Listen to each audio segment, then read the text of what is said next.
नमस्कार, जोहार। आपके शहर का लोकप्रिय चैनल एबीएन न्यूज में आपका स्वागत है। दिन भर के ताजा तरीन और अहम खबरों को लेकर मैं निकिता सिन्हा हाजिर हूँ। पचंबा रोड के अलकापुरी के पास बुधवार की शाम सब्जी बेचने के दौरान तेज आंधी आने से आम पेड़ की डाल गिरने से 3 महिला समेत एक पुरुष घायल हो गया। इसके बाद तुरंत इलाज के लिए सभी को सदर अस्पताल लाया गया। हालांकि अस्पताल में इलाज के दौरान एक महिला की मौत हो गई। मृतका चंदन डी निवासी सोमरी देवी है। अन्य घायल में किशनी देवी, केदार महतो और मधैया सुगासार निवासी राधिका देवी शामिल है। बताया गया कि शाम में कुछ देर के लिए आए तेज आंधी पानी के दौरान आम का मोटा डाल 11,000 बिजली तार समेत नीचे गिर गया, जिसके नीचे दबकर सब्जी बेच रहे चारों लोग घायल हो गए। सूचना पाते ही पचंबा थाना प्रभारी राजीव कुमार सिंह दलबल के साथ घटना स्थल पर पहुंचकर तत्परता दिखाते हुए चारों को इलाज के लिए सदर अस्पताल लाया, जहां इलाज के क्रम में एक महिला की मौत हो गई। वहीं 3 का इलाज सदर अस्पताल में चल रहा है। की घटना है अभी 28 नंबर रोड के सामने अलकापुरी में, वहाँ पे सब्जी रोड के किनारे जो लोग सब्जी बेचते हैं और चंदन डी के रहने वाले हैं लोग सारे, उसमें से 3 महिलाएं और एक पुरुष है। 11,000 वोल्ट का तार गिर गया, उसके साथ साथ आम का पेड़ है। चूँकि शाम में तो देख ही रहे हैं कि लगातार अभी 1-2 दिनों से अंधड़ तूफान बहुत ज़्यादा है, तो वहीं पे अचानक से जब अंधड़ आया तो पेड़ का डाले गिरा और उसके साथ साथ 11,000 वोल्ट का तार भी गिर गया। तो 4 लोग उसमें से जख्मी हुए और अभी जस्ट एक महिला उसमें से स्पॉट डेथ हुई है और 3 का इलाज सदर अस्पताल में, जैसा कि आप देख रहे हैं, चल रहा है। समीर दीप जी और सभी लोग मिलकर तुरंत एम्बुलेंस को खबर किया गया, पुलिस प्रशासन को खबर किया गया। पुलिस प्रशासन का भी काफ़ी सहयोग मिला, त्वरित कार्रवाई हुई और सभी को उठाकर यहाँ पे लाया गया सदर अस्पताल में और हम लोग लगातार यहाँ पे बने हुए हैं। उन तीनों का ट्रीटमेंट लगातार जारी है। लेकिन उनकी बात है कि एक उसमें से जो महिलाएं हैं, चूँकि आए दिन वो लोग रोज़मर्रा का अपना दैनिक जीवन जीती हैं वहाँ पे, और किसी को भी पता नहीं था कि अचानक से ये हादसा हो जाएगा। तो मैं तो बस यही प्रशासन से भी और यहाँ के जो विधायक हैं, सांसद हैं, मैं सबसे एक रिक्वेस्ट करूँगी कि इस तरह की जो घटनाएं हो रही हैं तो थोड़ा जो तार कहीं भी उस तरह से खुला हुआ है तो उसको दुरुस्त कराने का प्रशासन और सरकार जो है वो कष्ट करे। एक निवेदन भी है, चूँकि आप देख रहे हैं कि जो घायल है वो तो ठीक है, लेकिन जिनकी डेथ हो गई है उनके परिजन अभी लगातार एकदम रोए जा रहे हैं। तो ये सब चीज़ों से गिरिडीह को थोड़ा सा अभी खास करके इस सीजन में, जो बरसात का सीजन है, तो उसमें अवेयर रहने की ज़रूरत है और प्रशासन को भी थोड़ा सा इस पर ध्यान देने की ज़रूरत है। मैं सबसे अपील करती हूँ कि अपनी सुरक्षा करें और सतर्क रहें। गिरिडीह जिले के सरिया थाना क्षेत्र के कोरीडी गांव में 20 मई 2023 को बड़े भाई अजय राम ने अपनी पत्नी ज्योति देवी के साथ मिलकर व्यवसायिक रंजिश के चलते छोटे भाई विजय राम की पेट्रोल छिड़ककर हत्या कर दी थी। घटना के बाद मृतक की पत्नी अंजना देवी की शिकायत पर पुलिस ने मामला दर्ज कर दोनों आरोपियों को जेल भेजा। करीब 20 महीने की लंबी कानूनी लड़ाई के बाद गिरिडीह कोर्ट के जिला एवं सत्र न्यायाधीश कोर्ट नंबर 4 ने अजय राम को दोषी करार देते हुए उम्र कैद की सजा सुनाई। फैसले के बाद अंजना देवी भावुक हो उठी और न्याय मिलने पर आभार व्यक्त किया। वकील महेंद्र हजाम ने कहा कि यह सत्य की जीत है और आम लोगों को कानून हाथ में लेने से बचना चाहिए।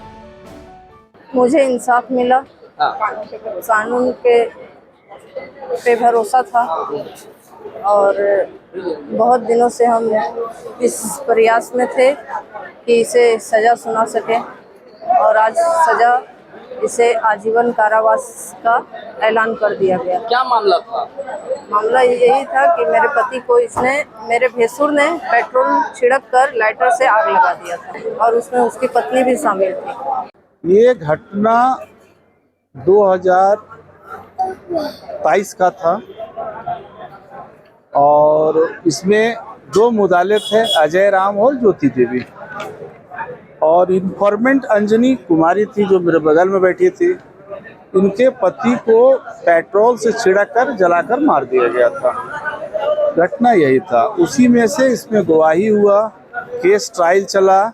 आज DJ 4 के कोर्ट में जजमेंट हुआ और मुद्दाले को आजीवन कारावास की सजा सुनाई गई। गिरिडीह के सरिया थाना क्षेत्र स्थित एरिना गेस्ट हाउस में गुप्त सूचना के आधार पर सरिया एसडीएम ने छापेमारी कर जिस्म फरोशी के धंधे का भांडाफोड़ किया है। छापेमारी के दौरान 2 जोड़े युवक युवती आपत्तिजनक हालत में पकड़े गए, जो सरिया और आसपास के इलाके के रहने वाले बताए जा रहे हैं। वहीं गेस्ट हाउस संचालक मौके से फरार हो गया। कार्रवाई के तहत अन्य गेस्ट हाउसों में भी जाँच की गयी, लेकिन वहाँ कुछ हाथ नहीं लगा। पकड़े गए चारों से पूछताछ जारी है।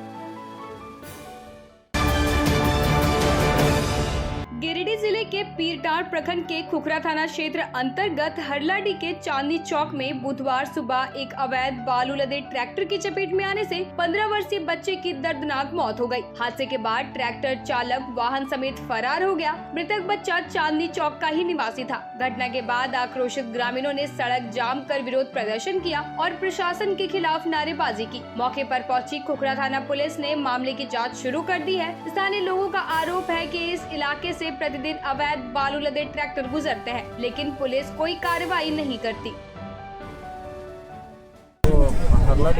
पर चांदनी चौक के पास जो अभी एक रोड एक्सीडेंट सुबह उभराता है 4 बजे हुआ है, इसमें मृतक के परिजन और स्थानीय ग्रामीण मुआवजा एवं अन्य मांग को लेकर धरना किए थे। इसमें एक ग्रामीणों के साथ जो वार्ता हुई है उसमें कुछ मांग जो था उस पर हम लोग विचार किए और एक समर्थन बनाया है। इसमें मुख्य रूप से था कि जो लोग अवैध रूप से बालू का परिवहन कर रहे हैं इसको कंट्रोल किया जाना है, और बहुत सारे नाबालिग बच्चे जो बिना लाइसेंस का ट्रैक्टर में नंबर भी नहीं है और हेडफोन वगैरह लगा के चलते हैं, तो ये बंद होना चाहिए। ये पूर्णतः हम लोग इसको बंद करने का प्रयास कर रहे हैं। और एक बैरियर जो चांदनी चौक के आमपेड़ के बगल में लगाना है, यहाँ पर लगाया जा रहा है, आज ही लग जाएगा।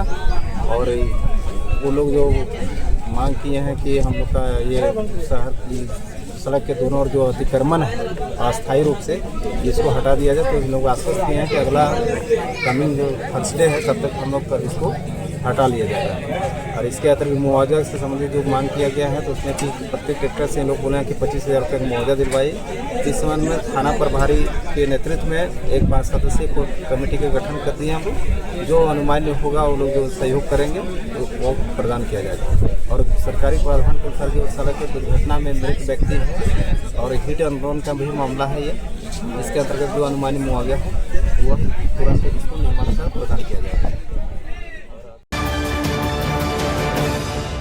बरमसिया स्थित विश्वनाथ नर्सिंग होम में बुधवार को गिरिडीह के चिकित्सकों ने प्रेस कॉन्फ्रेंस किया। इस मौके पर मुख्यमंत्री जन आरोग्य योजना, जिसे आमतौर पर आयुष्मान भारत योजना के नाम से जाना जाता है, इसका भुगतान निजी अस्पतालों को कई महीने से नहीं होने पर चिंता जताया गया और मीडिया के माध्यम से मुख्यमंत्री और स्वास्थ्य विभाग के सचिव से पैसे के भुगतान अविलंब कराने की मांग की गई। प्रेस कॉन्फ्रेंस को संबोधित करते हुए चिकित्सकों ने कहा कि आयुष्मान भारत योजना के तहत देश भर के गरीब और जरूरतमंद मरीजों का मुफ्त में इलाज होते हुए लंबे समय से आ रहा है, जो मरीज के लिए एक बड़ा वरदान है। लेकिन पिछले 10 महीने से निजी अस्पतालों को बहुत सी समस्याओं का सामना करना पड़ रहा है। कहा कि सरकार की ओर से पैसे का भुगतान नहीं होने से मरीजों के इलाज में काफी परेशानी आ रही है। मौके पर डॉक्टर एस.के. डोकानिया, डॉक्टर आजाद खान, डॉक्टर रितेश सिन्हा, डॉक्टर उत्तम जलान, डॉक्टर अरविंद कुमार, डॉक्टर नीरज डोकानिया आदि मौजूद रहे। मुख्यमंत्री जी श्री हेमंत सोरेन और हेल्थ मिनिस्टर एवं चीफ स्वास्थ्य सचिव से अनुरोध करूंगा कि कृपया इसमें संज्ञान लें और इस योजना के तहत जो पेमेंट नहीं हो रहा है उसको शीघ्र अतिशीघ्र पेमेंट करवाने का कष्ट करेंगे। और जबकि पेमेंट रोकने का कोई ठोस कारण समझ में नहीं आ रहा है।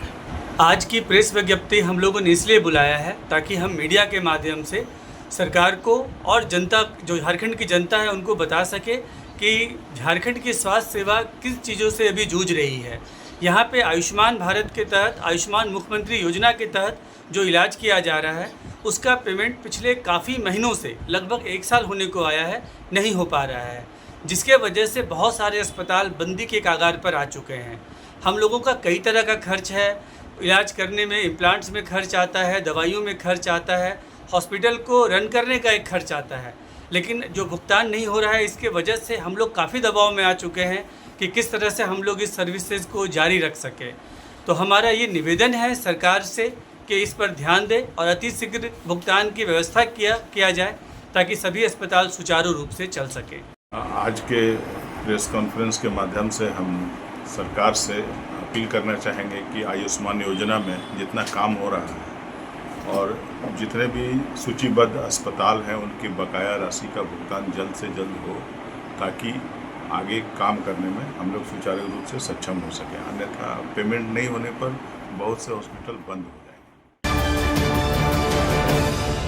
सीहोडी कॉलेज मोड़ के निकट रेलवे ब्रिज के पूरब में स्थित पावित्री हॉस्पिटल के संचालक डॉक्टर रितेश कुमार सिन्हा अपने मरीज का इलाज करते हैं। यहाँ जन्म से टेढ़े पैर, कंधा, कोहनी, कूल्हा, घुटने का डिसलोकेशन, जोड़ प्रत्यारोपण एवं हड्डी संबंधित हर प्रकार के रोगों एवं फ्रैक्चर का इलाज व ऑपरेशन किया जाता है।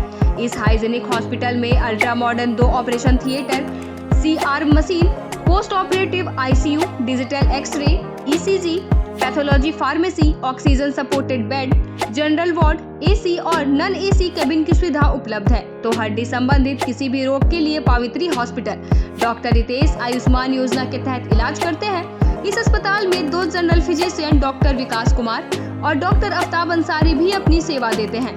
पता कॉलेज मोड़ के निकट रेलवे ओवर ब्रिज के पूरब में, सीहोडी, गिरिडीह। झारखंड के प्रसिद्ध पर्यटन स्थल खंडोली डैम की सुंदरता को समेटे हुए nature view resort and restaurant आपके स्वागत में बाहें फैलाए खड़ा है। प्राकृतिक सौंदर्य से आच्छादित और भव्यता का अद्भुत संगम यह रिजॉर्ट में आने वाले लोगों का मन मोह लेता है। विशाल क्षेत्र में फैले इस रिजॉर्ट में खूबसूरत हट्स, बैंक्वेट हॉल, आधुनिक मीटिंग और सेमिनार हॉल, लॉन और पार्किंग की सुविधा उपलब्ध है। यहाँ birthday party, kitty party, engagement, शादी, विवाह या रिसेप्शन आदि को यादगार बनाने के लिए यहाँ उपयुक्त माहौल है। यहाँ के लजीज व्यंजन आपकी स्वानेंद्रियों को नया अनुभव देंगे, जिनमें Indian, tandoori, south Indian, Chinese जैसे और भी कई स्वादिष्ट विकल्प शामिल हैं। पूरे परिवार के साथ मनोरम दृश्य के बीच स्वादिष्ट भोजन का आनंद लेने का यह अनुभव आपके दिलों में बस जाएगा। तो देर ना करें, झारखंड के गिरिडीह जिले के खंडोली डैम स्थित इस मनोरंजक स्थल का दौरा करें और अपने जीवन के कुछ अनमोल पल को यादगार बनाएं। उच्च क्वालिटी का सोलर लगवाएं, बिजली बिल बचाएं और निश्चित धन कमाएं। प्रधानमंत्री सूर्य घर मुफ्त बिजली योजना के तहत झारखंड, मध्य प्रदेश, पश्चिम बंगाल और महाराष्ट्र के नागरिक अब अपने घर पर सोलर पावर प्लांट लगाकर न केवल मुफ्त बिजली प्राप्त कर सकते हैं, बल्कि अतिरिक्त बिजली बेचकर लाभ भी कमा सकते हैं। इस योजना में 78,000 तक की सब्सिडी, 300 यूनिट तक मुफ्त बिजली, 25 साल की गारंटी और 5 साल की फ्री सर्विसिंग का भी लाभ मिलेगा। 50 रुपए प्रति किलोवाट की दर से आवासीय, इंडस्ट्रियल, कमर्शियल स्थानों पर 1 किलोवाट से 2 मेगावाट तक के ऑन ग्रिड, ऑफ ग्रिड और हाइब्रिड सोलर पावर प्लांट लगाएं। इस मौके का फायदा उठाकर आप जिला और ब्लॉक चैनल पार्टनर बनकर भी लाभ कमा सकते हैं। अधिक जानकारी के लिए मिले अजा बिहारी अंकुर प्राइवेट लिमिटेड, महिला कॉलेज के निकट, बरगंडा, गिरिडीह।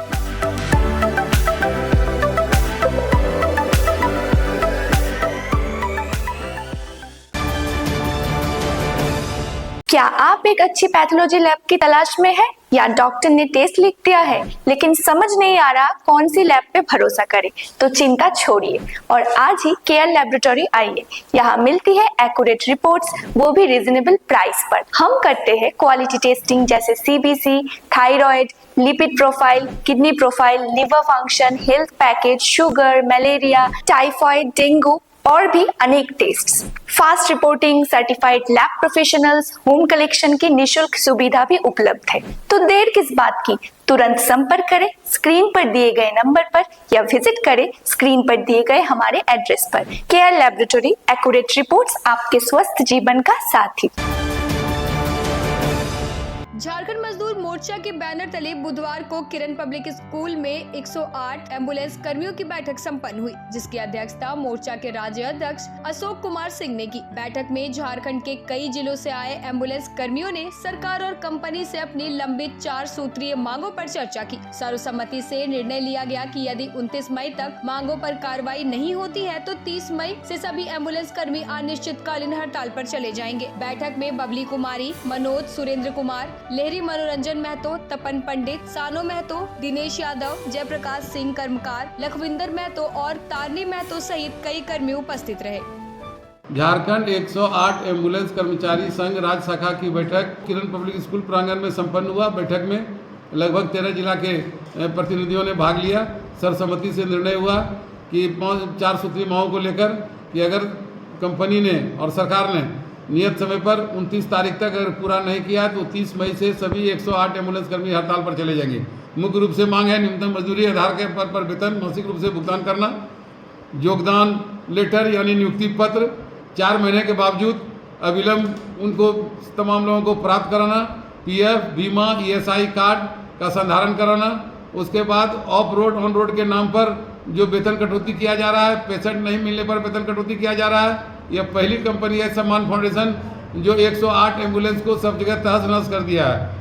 लगभग 25% गाड़ी ऑफ रोड है और यह सिर्फ यह बहाना बनाता है कि हमको प्रभार में नहीं मिला है, जबकि पूर्व की कंपनी ने पूरा प्रभार इसको दे दिया है। गाड़ी जानबूझकर नहीं बनाया जा रहा है ताकि उसमें डीजल खर्च होगा, खर्च बढ़ेगा और कर्मचारी का भी वेतन नहीं दे रहा है कि गाड़ी खराब है इसलिए वेतन नहीं देगी। तमाम बिंदुओं पर आक्रोश के कारण आज सर्वसम्मति से निर्णय हुआ कि 29 तारीख तक अगर ये मांगे नहीं प्राप्त होता है तो हम 30 तारीख से कार्य बहिष्कार पर चले जाएंगे और यह फैसला झारखंड मजदूर मोर्चा के तत्वावधान में ले लिया गया है। यानी 29 तक डिमांड नहीं मिलने पर 30 मई से सभी लोग कार्य बहिष्कार पर समूचे राज्य में 3000 कर्मचारी और लगभग कितना गाड़ी 350 गाड़ी जो है वह बंद हो जाएगा अगर सरकार ने सही समय पर निर्णय नहीं लिया तो। यही आज का महत्वपूर्ण निर्णय है। गिरिडीह के शहरी और ग्रामीण इलाकों में बुधवार दोपहर 3 बजे के बाद मौसम ने अचानक करवट बदल ली और तेज हवाओं के साथ जोरदार बारिश शुरू हो गई। इस बारिश ने पिछले 2 दिनों से चल रही उमस भरी गर्मी से लोगों को राहत दी। शाम 7 बजे तक रुक रुक कर बूंदाबांदी होती रही, जिससे बाजार जाने वाले, ऑफिस से लौटने वाले और शाम की सैर पर निकलने वाले लोगों को थोड़ी परेशानियों का सामना करना पड़ा। बारिश के कारण तापमान में गिरावट आई और मौसम पूरी तरह सुहावना हो गया। मुफस्सिल थाना क्षेत्र के टीकोडी पुरनानगर में जमीन विवाद को लेकर 2 पक्षों के बीच हुई मारपीट में भेखलाल साव और उसके पुत्र योगेश्वर साव घायल हो गए। घटना मंगलवार शाम की है, जब सुनील साव, देवचंद साव और सुधांशु साव हथियार लेकर आए और घर पर ताला लगाने लगे। विरोध करने पर मारपीट शुरू हो गई, जिसमें योगेश्वर साव के सिर पर कुल्हाड़ी से वार कर दिया गया, जबकि भेखलाल साव को लोहे की रॉड से चोट पहुंची। दोनों घायलों का इलाज सदर अस्पताल में चल रहा है। वहीं दूसरे पक्ष ने भी भेखलाल साव पर मारपीट का आरोप लगाया है। दोनों पक्षों ने मुफस्सिल थाने में शिकायत दर्ज करा दी है और पुलिस मामले की गहराई से जांच कर रही है। मारपीट हुआ जैसे जमीन कई लोग का विवाद था, पहले से विवाद था। जमीन इन लोग को विश्वास नहीं में पाता है और इसका भी घर टीकोडी पुरनानगर मौजा दोनों पाया जाता है। और उनका जमीन जो है सो बोलने दिया कि हमारा जमीन यहाँ छोड़ दो। बुधवार को गिरिडीह के सूचना भवन में उपायुक्त नमन प्रियेश लकड़ा की अध्यक्षता में तीनों नगर निकायों, नगर निगम गिरिडीह, नगर पंचायत बड़की सरैया और नगर पंचायत धनवार में संचालित विभिन्न विकास योजनाओं की विस्तृत समीक्षा की गई। बैठक में पाइपलाइन, जलापूर्ति जैसी बुनियादी सेवाओं से जुड़ी योजनाओं की प्रगति की जानकारी ली गई तथा कार्यों को योजनाबद्ध ढंग से पूरा करने के निर्देश दिए गए। उपायुक्त ने पूर्व की बैठकों में दिए गए दिशा निर्देशों की समीक्षा करते हुए अधिकारियों को अपने अपने क्षेत्रों का नियमित निरीक्षण करने और समस्याओं के समाधान के लिए विभागीय समन्वय स्थापित करने को कहा। बैठक में उपस्थित बगोदर के माननीय विधायक ने बड़की सरैया नगर पंचायत की योजनाओं से जुड़ी समस्याओं की ओर ध्यान आकृष्ट करते हुए अधिकारियों को योजनाओं की भौतिक प्रगति का निरीक्षण करने की सलाह दी। उन्होंने कहा कि सभी योजनाओं का लाभ आम जनों तक पहुँचे, यही हमारी प्राथमिकता होनी चाहिए। बैठक में उप नगर आयुक्त, अनुमंडल पदाधिकारी, कार्यपालक पदाधिकारी समेत अन्य अधिकारी और कर्मी उपस्थित थे। बिरनी प्रखंड मुख्यालय में भाकपा माले बिरनी प्रखंड कमेटी के तत्वाधान में जन समस्याओं के खिलाफ 1 दिवसीय धरना प्रदर्शन का सफल आयोजन किया गया। माले प्रखंड सचिव शेखर सुमन के नेतृत्व में आयोजित इस कार्यक्रम की अध्यक्षता इजराइल अंसारी और संचालन RYE नेता सीताराम पासवान ने किया। धरना में बिजली संकट, जल नल योजना की बदहाली, पेंशन वितरण में अनियमितता, दाखिल खारिज प्रक्रिया में भ्रष्टाचार और जमीन से जुड़ी लूट जैसी समस्याएं उठाई गयी। कार्यक्रम में राज्य कमेटी के नेता सीताराम सिंह, मुस्तकीम अंसारी समेत सैकड़ों कार्यकर्ताओं व ग्रामीणों ने भाग लिया। वक्ताओं ने अधिकारियों को चेताया कि यदि समस्याओं का समाधान नहीं हुआ तो आंदोलन को तेज किया जाएगा। सांसद व विधायक की निष्क्रियता की भी कड़ी आलोचना की गई। आज के अंक में बस इतना ही। कल फिर मिलेंगे अगले अंक में कुछ नई खबरों के साथ। तब तक के लिए दीजिए पूरी ABA टीम को इजाजत। धन्यवाद।